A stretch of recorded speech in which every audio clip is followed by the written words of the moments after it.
Today we are talking about resolutions for the family, and I'm joined by Dr. Harvey Karp. He's a pediatrician and best-selling author of Happiest Baby and Happiest Toddler on the Block, and the inventor of SNOO. Now, it's a baby bed that keeps babies safely on their back, and we know sleep, doctor, is so important for the whole family. So when it comes to these New Year's resolutions, rest is so important. So how do we get good rest at night for everybody in the family? You're so right. And it's something that you can do and be effective, and it won't cost you any money. So that's a great thing. So there are a bunch of things you can do. Number one is start bedtime at breakfast. So in other words, eat good food, try to avoid caffeinated things, coffee, cola, chocolate, things like that, especially afternoon. And obviously, especially for kids. And at nighttime, turn the lights down maybe an hour before bedtime. Start to darken the room and turn on the white noise an hour before bedtime. So it's kind of in the background, and that kind of prepares your brain for getting ready for sleep. Some people use melatonin also. You'd rather not use medications, and melatonin is a medication, but that's also there as a helper if you're really having trouble sleeping. Okay, that's perfect. I love the white noise in advance. I'm gonna have to try that myself. You also mentioned reading together more often. So we already know that reading is important for kids. Why should it be one of our main focuses for 2024? I don't know if you have memories of being a kid reading with your parent, but so many people do. And it's like a warm, beautiful time together, no stress, intimate.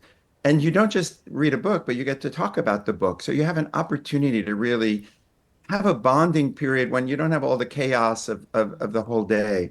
So it's shown that by when you read to kids, it improves their vocabulary, they do better in school. But most importantly, it becomes this beautiful memory of intimacy. I love that. I actually really enjoy my time with my daughter at night with us reading books. And she Mhm. just turns to me and smiles. And so it's like we're enjoying that moment together. And Exactly. lastly, getting outside. We know that it's beneficial. Is there a certain time frame of how much time we should spend outside? I don't think there's a certain time frame, but being outside is good for your body, mind, and spirit. We know that the color green, and you guys in Harrisburg have so much green, that automatically is calming for the nervous system. Getting fresh air, getting sunlight resets your brain's day-night cycle so that actually being out in the sunlight during the day helps you sleep at night. In fact, that's what they recommend for people who have jet lag when you're traveling, across time zones. Get out early in the morning, get sun exposure, and then the brain gets balanced in terms of helping you sleep at night. So it's a great thing for kids and adults to do. And of course, you get vitamin D also, and we're learning that vitamin D is important, not just for your bone health, but for all of your body's health. Yeah, I love it. Fascinating. And we know meals can be hard to come by together as a family. Why do you recommend eating them together, though? Why is that so important?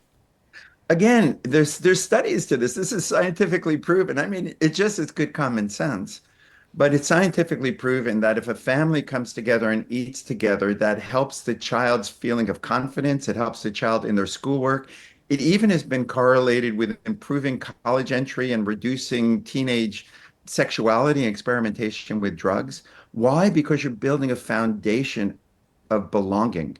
So kids don't feel like they're free floating. Now, I know everyone's got a busy schedule, so it's not like it was, back 50 years ago when you eat every meal together. But if you can make it a practice, and not just eating together, but go shopping together, prepare the meal together, it gives kids a feeling of competence and it gives them a sense of really belonging. And even if they don't want to talk, and a lot of times, they're pretty quiet at the dinner table, but it gives you an opportunity to talk about what your life was like and share with your kids something about their heritage, which, is something they're going to remember forever. And all of these things can be done for free. That's the beauty of it all. I love that. It sounds like that family time, really spending that quality time together is so important. Dr. Harvey Karp, thank you so much for your time. I really appreciate it.